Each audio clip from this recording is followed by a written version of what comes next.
तो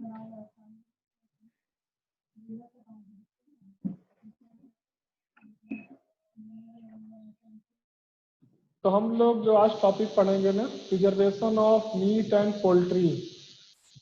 तो पहले प्रिजर्वेशन क्यों करते हैं हम लोग मीट एंड पोल्ट्री का? तो जैसा कि हम जानते हैं कि जो मीट है उसमें हाई मॉइस्चर कंटेंट है, उसका पीएच न्यूट्रल है और न्यूट्रल से थोड़ा कम है, और उसमें जो न्यूट्रिएंट मौजूद हैं, विटामिन, मिनरल्स, प्रोटीन, फैट, ये सब चीजें मीट को एक पेरिशेबल आइटम बनाती हैं कि अगर हमने उनको कंट्रोल नहीं किया तो उसमें जो भी स्पॉलेज माइक्रोब्स हैं या पैथोजेनिक माइक्रोब्स हैं, उन चीजों को यूटिलाइज करके ग्रो कर जाएंगे। तो अगर जब स्पॉलेज माइक्रोब्स ग्रो कर जाएंगे तो मीट खराब हो जाएगा और उसकी सेल्फ लाइफ घट जाएगी, तो हम उसको बाद में यूज नहीं कर सकते। तो इसलिए मीट के सेल्फ लाइफ को बढ़ाना है या हम उसको काफी दिन तक रखना चाहते हैं, तो इसलिए हमें प्रिजर्वेशन की जरूरत पड़ती है। तो प्रिजर्वेशन एक तरीके से एक मेथड है जिससे कि हम मीट की सेल्फ लाइफ को बढ़ा सकते हैं। तो principles of preservation of meat की बात करें, तो प्रिंसिपल्स में बात करें तो प्रिजर्वेशन ऑफ मीट ये नहीं है कि आज से चालू हुआ है, जब रेफ्रिजरेशन चालू हो गया, फ्रीजिंग चालू हो गया। प्रिजर्वेशन ऑफ मीट जब से मानव जाति की उत्पत्ति हुई है तब से चल रहा है, तब से वो लोग फॉलो कर रहे हैं। और प्रिजर्वेशन ऑफ मीट का प्रिंसिपल कब आया? जैसे जैसे इवोल्यूशन हुआ ह्यूमन का। पहले क्या होता था कि जो भी हमारे एंसेस्टर थे उस समय एनिमल को स्लॉटर करते थे या मार के तुरंत उसको हीट करके खा लेते थे। तो लेकिन जैसे जैसे टाइम बढ़ा, पहले क्या होता था कि मीट का क्वांटिटी ज्यादा होता था तो उसको प्रिजर्व करने की जरूरत नहीं होती थी। लेकिन जैसे जैसे इवोल्यूशन हुआ, टाइम बढ़ता गया, पॉपुलेशन बढ़ते गए, तो डिमांड बढ़ता गया, तो इसलिए प्रिजर्वेशन की जरूरत पड़ी। तो एक समय ऐसा था कि जब मीट का अमाउंट बहुत ज्यादा था, एक समय ऐसा आया कि मीट का अमाउंट कम हो गया। तो उस चीज को पूरा करने के लिए, फ्यूचर में फुलफिल करने के लिए प्रिजर्वेशन की जरूरत पड़ी। और प्रिजर्वेशन का जो मेन एम है वो है कि हम हमारे मीट में जो भी स्पॉलेज हो सकता है, स्पॉलेज ऑर्गेनिज्म की वजह से, उसको बचाना, ताकि हम मीट को सेल्फ लाइफ को बढ़ा सकें और उसको काफी दिन तक यूज कर सकें और उसको फ्यूचर में यूटिलाइज कर सकें। तो प्रिजर्वेशन करने के लिए हम क्या कर सकते हैं कि जो मीट के अराउंड माइक्रो इन्वायरमेंट है, जैसे कि उसका पीएच हो गया, उसका टेम्परेचर हो गया, उसका मॉइस्चर हो गया, उसमें जो ऑक्सीजन डिजॉल्व है, उसको इस तरीके से चेंज करें कि जो भी माइक्रोब्स है उसको वो ना मिल पाए, वो यूटिलाइज ना कर पाए। तो उससे क्या होगा कि मीट की क्वालिटी प्रिजर्व रहेगी, कुछ दिनों तक सेल्फ लाइफ प्रिजर्व रहेगी, न्यूट्रिटिव वैल्यू मेंटेन रहेगा और हम उसको फ्यूचर में यूटिलाइज कर सकते हैं। तो मीट का प्रिजर्वेशन शुरुआत के दौर में वो लोग ड्राइंग करते थे, मतलब मीट को ऐसे स्लाइस बना के उसको रख दिया धूप में, उसमें से मॉइस्चर लॉस जाता था। तो मॉइस्चर लॉस होता था तो क्या होता था कि वाटर एक्टिविटी घट जाती थी। वाटर एक्टिविटी घट गई तो उसमें माइक्रोब्स ग्रो नहीं कर पाता था और मीट की क्वालिटी कई दिनों तक मेंटेन रह पाती थी। मैंने वर्ड यूज किया वाटर एक्टिविटी। वाटर एक्टिविटी क्या है? Water activity means the amount of water present in food और meat by which microbes can grow. Simple भाषा में कहें कि जो भी बैक्टीरिया या कुछ भी प्रेजेंट है, स्पॉलेज माइक्रोब्स या पैथोजेनिक माइक्रोब्स, उसके ग्रो के लिए जो वाटर रिक्वायरमेंट है वो प्रेजेंट है मीट में, उसको बोलते हैं वाटर एक्टिविटी। ठीक। तो प्रिजर्वेशन मेथड की बात करें तो तीन तरीके का प्रिजर्वेशन मेथड है। एक तो हम मीट में से जितना भी मॉइस्चर है उसको रिमूव कर दें, उसको जब हम यूटिलाइज करें तो हम लोग preservation method of moisture control बोलते हैं। उसमें पहला है ड्राइंग, दूसरा है इंटरमीडिएट मॉइस्चर मीट प्रोडक्ट्स या इंटरमीडिएट मॉइस्चर फूड, तीसरा है फ्रीज ड्राइंग या लायोफिलाइजेशन, चौथा है सॉल्टिंग, पांचवा क्यूरिंग एंड स्मोकिंग। अगर हम मीट को टेम्परेचर कंट्रोल की वजह से करें, अगर मीट को हम नॉर्मल टेम्परेचर पे रखेंगे तो वहां पे माइक्रोब्स इजिली ग्रो करेंगे और मीट प्रोडक्ट या मीट का स्पॉलेज जल्दी कर देंगे। लेकिन हम टेम्परेचर को घटा दें, जहां पे माइक्रोब्स की एक्टिविटी स्लो हो जाए या माइक्रोब्स का ग्रोथ बंद हो जाए, तो हम लोग वहाँ टेम्परेचर कंट्रोल मेथड यूज करते हैं।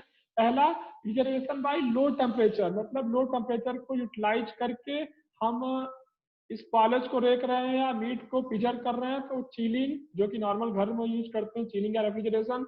दूसरा फ्रीजिंग जो कि कमर्शियल मेथड है। उसके बाद प्रिजर्वेशन ऑफ हाई टेम्परेचर, मतलब कि मीट के माइक्रो एनवायरनमेंट का टेम्परेचर इतना बढ़ा के हम लोग जो भी स्पॉलन माइक्रोब्स है या पैथोजेनिक माइक्रोब्स है उसको डिस्ट्रॉय कर दें, तो भी मीट की सेल्फ लाइफ बढ़ जाएगी। उसमें जो प्रोसेस यूज करते हैं कैनिंग, और दूसरा है रिटॉर्ड प्रोसेसिंग। तो कैनिंग और रिटॉर्ड प्रोसेसिंग में पास्चराइजेशन और स्टरलाइजेशन मेथड्स को यूज करते हैं हम लोग। तीसरा, कि हमारे पास जो मीट है उसमें कोई अगर कंटामिनेशन हो गया है, कोई बैक्टीरिया है, तो उसको मारने के लिए सीधे हम उसमें ऐसा केमिकल डालें कि वो सीधे मर जाए, या हम उस पर ऐसा कुछ एक्सपोजर करें कि जो भी उसमें बैक्टीरिया है, ईस्ट है, मोल्ड है, कुछ भी है, उसको हम डिस्ट्रॉय कर सकें। तो इसके लिए पहला है इरेडिएशन, दूसरा है एंटीबायोटिक्स, तीसरा है केमिकल। ठीक है, तो हम लोग इसको डिटेल में पढ़ेंगे। तो पहला, मॉइस्चर मॉइस्चर कंट्रोल की वजह से जो भी मेथड यूज हो रहा है हम उसको डिटेल्स में देखते हैं। पहला है ड्राइंग। तो आज के समय में ड्राइंग का बहुत कम रोल है प्रिजर्वेशन मेथड में, खासकर कॉमर्शियल स्केल पे। लेकिन ड्राइंग मेथड शुरुआत में जब मानव जाति की उत्पत्ति हुई तब लोग काफी यूटिलाइज करते थे। इवन आपने आज घरों में देखा होगा कि हमारे जो घर में चिप्स बनाने की प्रक्रिया है कि आलू लाते हैं, उसका चिप्स बना के सुखा के उसको रख देते हैं, जैसे बारिश होती है उस समय के लिए चिप्स बनाने का, पापड़ बनाने का। तो ये सब जो मेथड है, ये मेथड ऑफ ये ड्राइंग है। यहाँ पे मॉइस्चर को कंट्रोल कर रहे हैं ताकि वाटर एक्टिविटी घट जाए। वाटर एक्टिविटी घट जाएगी तो माइक्रोब्स इजिली ग्रो नहीं कर पाएगा और हमारे प्रोडक्ट की सेल्फ लाइफ बढ़ जाएगी। तो मीट और मीट प्रोडक्ट की ड्राइंग का अगर हिस्ट्री देखें तो कौन कौन से प्रोडक्ट हैं, उनका कहाँ ओरिजिन हुआ है। तो इसमें फर्स्ट प्रोडक्ट है जर्की, जिसका ओरिजिन हुआ है साउथ अमेरिका में। दूसरा है पेमिकन। पेमिकन नॉर्थ अमेरिका में ओरिजिन हुआ है और इसमें बीफ यूज करते हैं।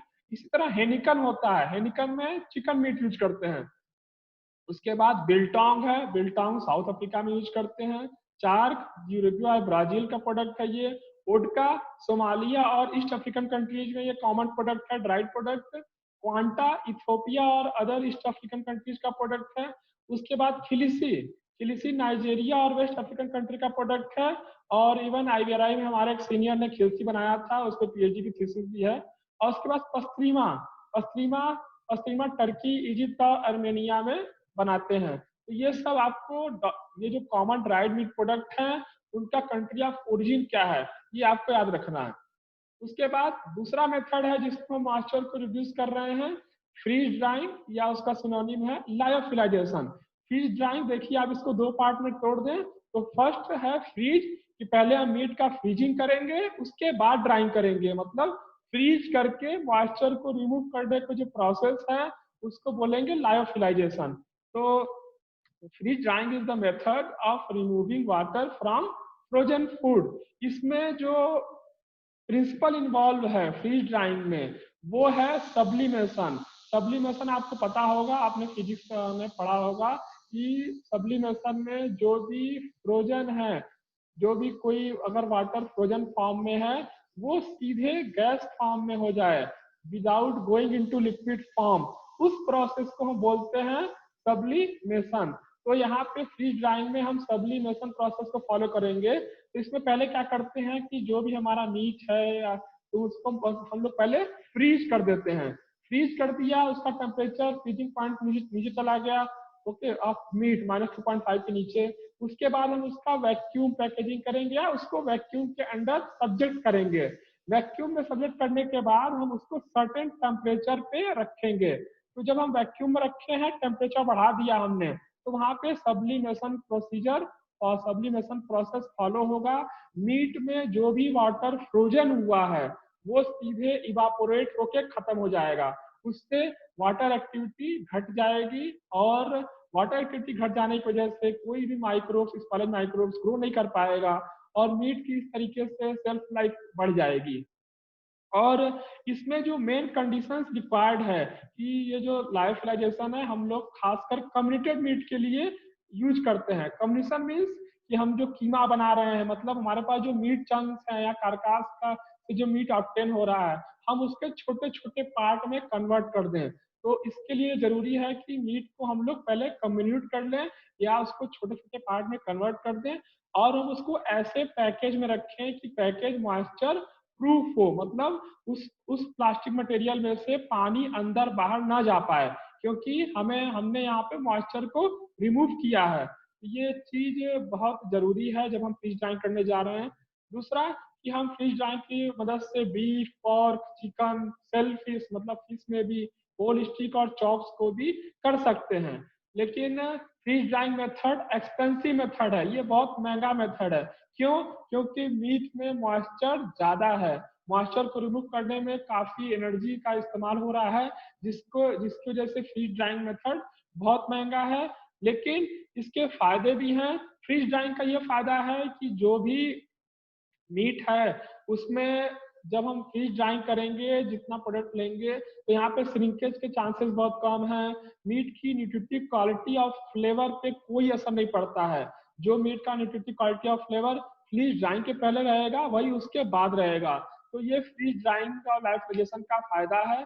ये ज्यादा कॉमर्शियल लेवल पे यूज नहीं होता, बट रिसर्च लेवल पे यूज हो रहा है कि इसकी क्या उपयोगिता है, इसका दाम कैसे कम किया जाए, या इस मेथड में हम कैसे मॉडिफाई करें कि हम इस मेथड को कॉमर्शलाइज कर सकें। तो ये फ्रीज मेथड और लाइफाइजेशन के बारे में था। अब नेक्स्ट स्टेप है, नेक्स्ट जो प्रोडक्ट बना सकते हैं मॉइस्चर को रिमूव करके, वो है intermediate moisture meat product. Intermediate moisture meat product की जरूरत क्यों पड़ी, हम देखते हैं। हम देखें कि सन ड्राइड मीट है, सन ड्राइंग जब हम कर रहे हैं उसमें से मॉइस्चर ज्यादा रिमूव हो जा रहा है। तो उसकी वजह से क्या हो रहा है, जब हम उस मीट प्रोडक्ट को खाएंगे तो मीट में जूसीनेस नहीं रहेगा, उसका टेक्सचर टफ रहेगा। तो हम जब खाएंगे हमें अच्छा नहीं लगेगा खाने में। तो इसके लिए क्या है, इसके लिए जरूरी है कि मीट प्रोडक्ट में कम से कम 20 से 50% मॉइस्चर रहे, ताकि मीट हमें खाने में जूसीनेस लगे, हम उसको खाएं तो हमें अच्छा लगे, और खाने में अच्छा लगे और टेंडर हो। इसलिए इंटरमीडिएट मॉइस्चर मीट प्रोडक्ट का कंसेप्ट आया। और दूसरी चीज ये है कि जब 20 से 25% मॉइस्चर रहेगा तो वाटर एक्टिविटी उस समय 0.6 से 0.85 रहेगा। जब इतनी वाटर एक्टिविटी रहेगी 0.6 से 0.85, तो चांसेस ऑफ बैक्टीरियोलॉजिकल स्पॉयलेज बहुत कम हो जाता है, क्योंकि बैक्टीरियल ग्रोथ के लिए जो वाटर एक्टिविटी चाहिए वो मोर देन 0.9 चाहिए, और फ्रेश मीट की जो वाटर एक्टिविटी होती है 0.99 होती है। तो ये जो रेंज है 0.6 0.85 का, यहाँ पे बैक्टीरिया ग्रो कर नहीं पाएगा, तो इसलिए ये मीट स्पॉइल नहीं होगा। और हम इस मीट को नॉर्मल टेम्परेचर पे विदाउट रेफ्रिजरेशन हम लोग रख सकते हैं और प्रोडक्ट को कंज्यूम कर सकते हैं। और ये प्रोडक्ट वहां पे फायदेमंद है, कई सारी कंट्रीज है जहाँ पे भी बिजली पहुंच नहीं पाई है, जहाँ पे उस वजह से रेफ्रिजरेशन फैसिलिटीज अवेलेबल नहीं है, फ्रीजिंग फैसिलिटीज अवेलेबल नहीं है, तो वहां पे ये इंटरमीडिएट मॉइस्चर मीट प्रोडक्ट हमारे लिए कारगर साबित हो सकता है। और ये प्रोडक्ट हम लोग डिफेंस में भी यूज कर सकते हैं, जैसे कि हमारे जवान कहीं हार्श कंडीशन में है जहाँ रेफ्रिजरेशन फैसिलिटीज नहीं है, बिजली की सुविधा नहीं है, तो ये प्रोडक्ट हम उनको बना के सप्लाई कर सकते हैं, ताकि वो जब कहीं ऐसी जगह जाए तो उसको यूटिलाइज कर सकें, कंज्यूम कर सकें विदाउट स्पॉयलेज। ठीक है। और हम इस मीट प्रोडक्ट को बना के स्ट्रेस सिचुएशन के लिए भी रख सकते हैं, कि अगर हमारे पास ये प्रोडक्ट है, जैसे कि कोई कैलामिटीज आ गई, फ्लड आ गया, फमाइन आ गया, अगर ये प्रोडक्ट हमने बना के रखा है, स्पॉयल नहीं होगा और हम इसको फ्यूचर में कंज्यूम कर सकते हैं। तो हम यहाँ पे मॉइस्चर रिमूव करने की बात कर रहे हैं, वाटर एक्टिविटी को कम करने की बात कर रहे हैं। तो वाटर एक्टिविटी को कम करने के लिए अगर कोई एडिटिव्स हम यूज करें, मीट प्रोडक्ट में मिलाएं या मीट में मिलाएं, जिसकी वजह से वाटर कम हो जाए और वाटर एक्टिविटी घट जाए, हम लोग उसको बोलते हैं humectants. Humectants are defined as additives employed for lowering the water activity of food. Okay. और इसके एग्जाम्पल की बात करें तो ग्लिसरॉल यूज कर सकते हैं, propylene glycol, sodium chloride, polyhydric alcohols, उसमें खासकर सॉर्बिटॉल जो कि अल्कोहल्स हैं। उसके बाद कई सारे शुगर जैसे कि सुक्रोज, डेक्सट्रोज, कॉर्न सिरप और सारी कई चीजें यूज कर सकते हैं। इन प्रोडक्ट का फायदा क्या है ह्यूमेक्टेंट्स का, इनका लो मॉलिक्यूलर वेट होता है और ये इजीली सॉल्युबल हो जाते हैं वाटर में, जिसकी वजह से वो वाटर एक्टिविटी को रिड्यूस करने में हेल्प करते हैं। और इसकी सबसे बड़ी खासियत, ये कोई भी जो मीट प्रोटीन्स हैं या उसके अंदर कोई भी कंस्टिट्यूएंट है, वो उससे रिएक्ट नहीं करते, केमिकली इनर्ट होते हैं, जिसकी वजह से कोई सेंसरी क्वालिटीज में कोई मॉडिफिकेशन नहीं होता है। मीट का जैसा फ्लेवर होगा, जैसा सेंसरी एट्रीब्यूट्स होगा, वो मेंटेन रहेगा। लेकिन हम एक चीज देख रहे हैं, जब हम ह्यूमेक्टेंट्स यूज कर रहे हैं या हम जब इंटरमीडिएट मास्टर मीट प्रोडक्ट बना रहे हैं, तो वाटर एक्टिविटी 0.6 से 0.85 हो जा रहा है। तो 0.6 से 0.85 जो रेंज है, वहां पे ईस्ट मोल्ड का ग्रोथ हो सकता है। तो उसको प्रिजर्व करने के लिए, उससे बचाने के लिए, बैक्टीरिया तो ग्रो नहीं करेगा लेकिन ईस्ट और मोल्ड ग्रो कर जाएगा, उससे बचाने के लिए हम लोग एंटी माइकोटिक एजेंट्स का यूज कर सकते हैं ह्यूमेक्टेंट के साथ साथ। तो जब हम इंटरमीडिएट मास्टर मीट प्रोडक्ट बनाएंगे तो हमें याद रखना है, ह्यूमेक्टेंट्स को यूटिलाइज करेंगे, उसके साथ साथ हम एंटी माइकोटिक सब्सटेंसेस यूज करेंगे, ताकि प्रोडक्ट की सेल्फ लाइफ बढ़ जाए, ताकि हम मीट प्रोडक्ट को लंबे समय तक क्लियर कर सकें। ये हो गया इंटरमीडिएट मास्टर मीट प्रोडक्ट्स के बारे में, ह्यूमेक्टेंट्स के बारे में। अब उसके बाद सॉल्टिंग। तो सॉल्टिंग एक बहुत पुराना मेथड है जो कि एंशिएंट टाइम में हमारे एंसेस्टर्स यूज करते थे। इसमें क्या करते हैं कि हमारे पास जो भी मीट चंक्स हैं, मीट पीसेस हैं, उस पे हम सीधा ड्राई सॉल्ट लेके उसके सरफेस पे रब कर देते हैं। सरफेस पे रब करने की वजह से क्या होता है कि जो मीट के ऊपर फ्लूइड है, मीट के ऊपर जो पानी है, वो नमक से रिएक्ट करेगा। जब वो नमक में घुल जाएगा सरफेस में, तो क्या करेगा, अंदर जो भी पानी है उसको बाहर निकालने की कोशिश करेगा। क्यों? क्योंकि यहाँ पे ऑस्मोलरिटी हाई है, यहाँ पे कंसंट्रेशन ज्यादा है, तो अंदर से पानी बाहर की तरफ आएगा। तो उसकी वजह से वाटर एक्टिविटी रिड्यूस होगा। वाटर एक्टिविटी रिड्यूस होगा तो सेल्फ लाइफ बढ़ जाएगी, स्पॉइलेज नहीं होगा। लेकिन इसमें ये चीज देखा गया है कि ये सॉल्ट का हार्मफुल इफेक्ट नहीं है बैक्टीरिया पे। मैं ऐसा क्यों कह रहा हूँ? क्योंकि यहाँ पे क्या हो रहा है कि सॉल्ट अंदर जो मीट का वाटर है उसको बाहर निकाल के वाटर एक्टिविटी कम करने में मदद कर रहा है। उस वाटर एक्टिविटी के कम होने की वजह से प्रिजर्वेशन हमारा हो पा रहा है या सेल्फ लाइफ बढ़ पा रही है। अगर हमारे पास कंसंट्रेशन ज्यादा होगा तो उसका प्रिजर्वेटिव एक्शन ज्यादा होगा। और यहाँ पे जो मेन प्रिंसिपल इन्वॉल्व है, डिहाइड्रेशन और जर्मिसाइडल प्रॉपर्टी है। डिहाइड्रेशन क्यों हो रहा है? क्योंकि यहाँ पे ऑस्मोसिस की प्रिंसिपल फॉलो हो रही है, अंदर से वाटर बाहर की तरफ आ रहा है, जिसकी वजह से वाटर एक्टिविटी कम हो रहा है। तो ये जो सॉल्टिंग कर रहे हैं, सॉल्टिंग का कंसंट्रेशन या सॉल्टिंग का कंसंट्रेशन मीट के अमाउंट के अकॉर्डिंग वेरी करेगा। या जो हम मीट के ऊपर, मीट जो हमारे पास है उसके ऊपर जब हम सॉल्ट की लेयर डाल रहे हैं, वो सॉल्ट की लेयर भी वेरी करेगी according to species of the meat, according to the amount of meat. तो ये चीज सॉल्टिंग हो गई। दूसरा, इसी में आ रहे हैं हम लोग, क्यूरिंग प्रोसेस है। क्यूरिंग क्यूरिंग मतलब हम मीट में सॉल्ट, शुगर, नाइट्रेट, नाइट्राइट, ये सब मिक्स करके क्योर मिक्स बना के ऐड करें, ताकि जो हमारा मीट पिगमेंट है, मीट में मेन पिगमेंट है मायोग्लोबिन, वो एक ऐसे पिंक कलर के पिगमेंट में कन्वर्ट हो जाए जिसको बोलते हैं नाइट्रोसिल हीमोक्रोमोजन। तो उसकी वजह से एक पिंक कलर प्रोडक्ट में आएगा जिसको लोग लाइक करते हैं। उसके अलावा characteristic meat pink pigment colour के अलावा यहाँ पे एक कैरेक्टरिस्टिक फ्लेवर भी जनरेट होता है, जिसकी वजह से मीट का सेंसरी एट्रीब्यूट बढ़ जाता है। तो पहले ऐसा मानते थे कि जो हम लोग क्योर एजेंट यूज कर रहे हैं, इसका पर्पज सिर्फ और सिर्फ मीट के सेल्फ लाइफ को बढ़ाना या प्रिजर्वेशन को बढ़ाना है, क्योंकि इसमें सॉल्ट होता था, शुगर होता था, इसकी वजह से डिहाइड्रेशन इफेक्ट आता था, वाटर एक्टिविटी कम जाता था। लोगों को लगता था इससे सिर्फ यही होता है। लेकिन सिर्फ क्यूरिंग का मकसद सिर्फ और सिर्फ प्रिजर्वेशन नहीं है, इसका मकसद उसके अलावा कलर प्रोवाइड करना है, फ्लेवर प्रोवाइड करना है, डेंसिटी को कम करना है। इसका मकसद ये है।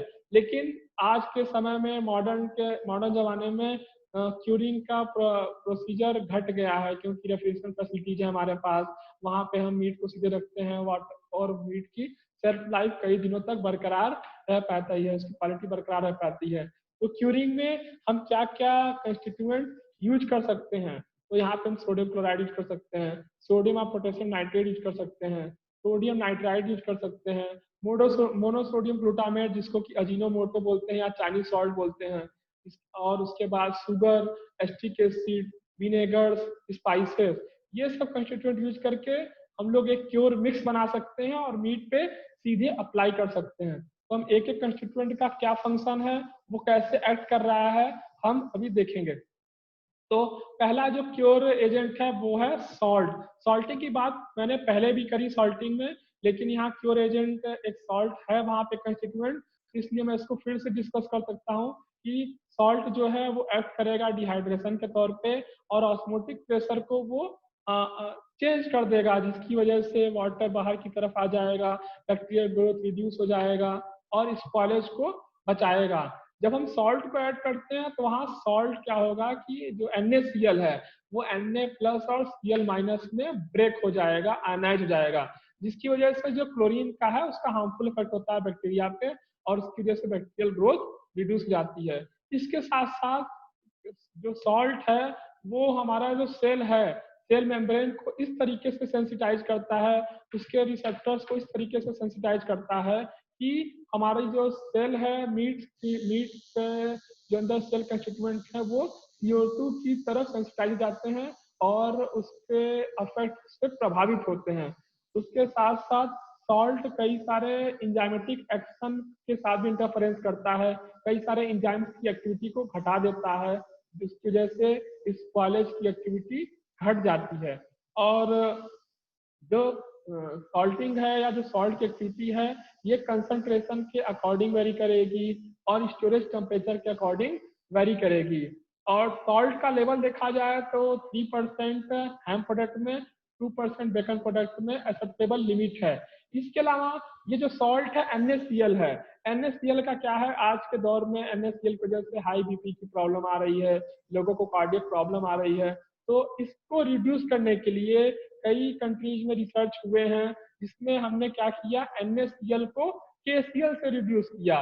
पोटेशियम क्लोराइड, पोटेशियम क्लोराइड का क्या है, हार्मफुल इफेक्ट नहीं है, इसकी वजह से कोई कार्डियक प्रॉब्लम नहीं आती है, लेकिन इसका एक डिफेक्ट है कि इसकी वजह से बीटर टेस्ट आता है मीट प्रोडक्ट में, इसकी वजह से स्लिपरी टेस्ट आता है।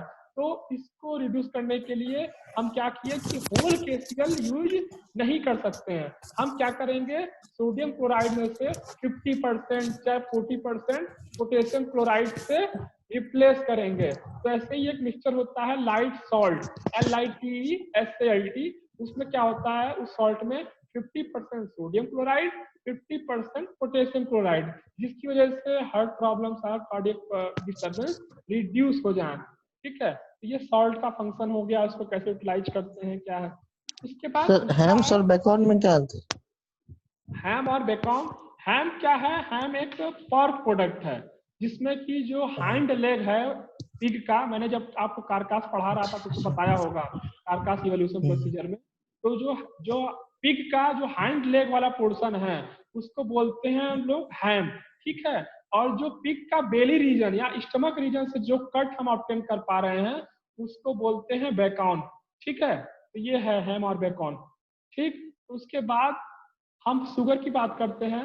शुगर क्या है, शुगर भी एक तरीके से सॉल्ट की तरह एक्ट करता है, लेकिन सॉल्ट का टेस्ट कुछ और है, शुगर का टेस्ट कुछ और है। शुगर क्या करेगा, जो सॉल्ट की वजह से जो भी हार्शनेस आई है प्रोडक्ट में या उसको कम करने में शुगर हेल्प करता है। शुगर में क्या है, शुगर की वजह से तो